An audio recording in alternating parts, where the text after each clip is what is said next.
ٹھیک ہے صابر صاحب، اب ذرا ہم پاکستان کے جو پالیسی ہے اسرائیل کے حوالے سے اس پہ بات کر لیتے ہیں. آپ کی فاؤنڈیشن اس چیز کو کس طرح دیکھ رہی ہے؟ ویسے تو بڑا کلیئر سٹانس ہے، جس طرح کہ ہم بات کر رہے ہیں کہ ایک قرارداد جو آئی تھی تو وہ اسرائیل کے خلاف بھی ہم نے دی تھی 1940 میں. قائد اعظم کا بہت کلیئر ایک اس پہ اسٹیٹمنٹ بھی ہے. کچھ دن قبل پرائم منسٹر نے ایک وزیر اعظم صاحب نے ہمارے ایک نجی ٹی وی کو انٹرویو دیتے ہوئے کہا تھا کہ کچھ عرب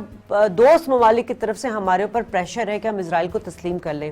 جس کی دفتر خارجہ نے بعد میں تردید کر دی تھی. اب سچ کون بول رہا ہے، جھوٹ کون بول رہا ہے، یہ ڈیبیٹ الگ ہے. آپ لوگ اس کو کس طرح دیکھ رہے ہیں؟ دیکھیں جی،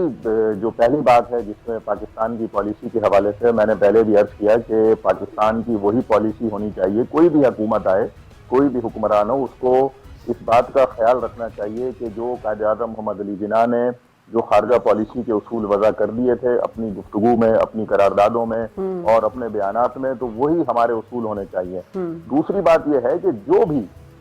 کوئی بھی، چاہے وہ صحافتی لبادے کے اندر ہو، چاہے وہ نام نہاد کوئی دانشور لبادہ اوڑھ کر بیٹھا ہوا ہو اور وہ یہ بات کرے کہ پاکستان اسرائیل کے ساتھ تعلقات قائم کر لے اور پاکستان کو یہ ہو جائے گا وہ ہو جائے گا، تو ہم یہ کہتے ہیں کہ چلے اگر پاکستان اسرائیل کو تسلیم کر لیتا ہے اور فلسطین کو چھوڑ دیتا ہے 1 منٹ کے لیے، تو پھر کشمیر کی کیا بات ہوگی؟ اس سے بھی پیچھے ہٹنا پڑے گا. اس کو اس طرح سے دیکھیں گے پھر ٹھیک ہے، پھر کشمیر بھی ہندوستان کو دے دیا جائے گا. تو لہٰذا یہ ہم نہیں کر سکتے، یہ بالکل بھی نہیں کر سکتے. اور اسی خطرے کو اور اسی بات کو پیش نظر رکھتے ہوئے میں سمجھتا ہوں کہ وزیر اعظم صاحب نے جو بات کی ہے وہ بالکل درست ہے، اور انہوں نے واضح طور پر یہ کہا کہ پاکستان اسرائیل کو تسلیم نہیں کر سکتا. لہٰذا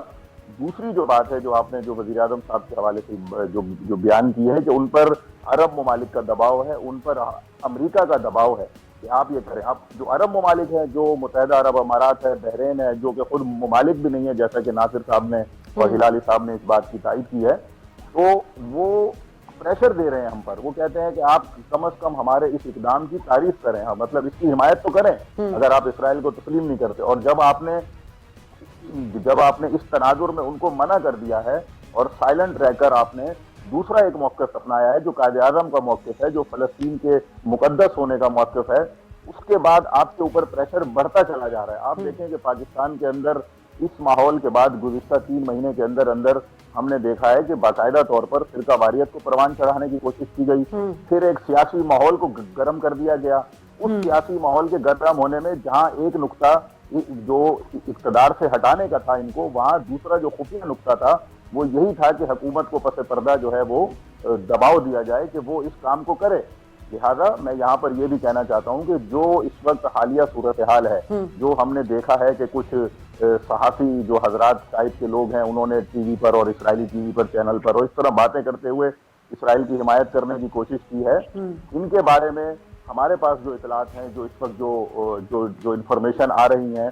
گزشتہ 2-2.5 ماہ سے، وہ یہ ہیں کہ جیرڈ کوشنر، جن کا ناصر سراجی صاحب نے بھی ذکر کیا تھا، جو ٹرمپ کے بڑے قریبی ہیں، داماد بھی ہیں، انہوں نے باقاعدہ طور پر ایک پروجیکٹ لانچ کیا ہے جس کے اندر اس ساؤتھ ایشیا ریجن کے اندر اس طرح کے صحافیوں کو بہت ساری مراعات دینے کی انہوں نے پیشکش کی ہے اور اپنی ایمبیسیز کو. یہ تو ابھی حالیہ تو مبشر لقمان صاحب نے بات کی ہے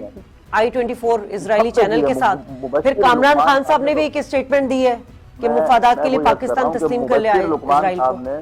مبشر لقمان صاحب نے تو اسرائیلی چینل سے بات کی، اس سے پہلے کامران خان صاحب یہ باتیں کر چکے ہیں، اور اس سے پہلے معید پیرزادہ صاحب یہ باتیں کر چکے ہیں. اور ابھی ٹویٹر پر میں دیکھ رہا تھا کہ محترمہ غریدہ فاروقی صاحبہ بھی اس کی فیور میں بیانات دے رہی ہیں. اچھا، آپ کو میں مزے کی بات بتا دوں، ان سب سے ہم نے کانٹیکٹ کیا، صابر صاحب، ہم نے ان سب سے کانٹیکٹ کیا کہ آپ کا کیا ورژن ہے، کس کانٹیکس میں آپ نے یہ بات کی ہے، اور سب نے ہم سے ایکسکیوز کیا کہ ہم پہلے ہی پھنس چکے ہیں، اسٹیٹمنٹ دے کے ہم آپ کے شو میں نہیں یہ بات کر سکتے.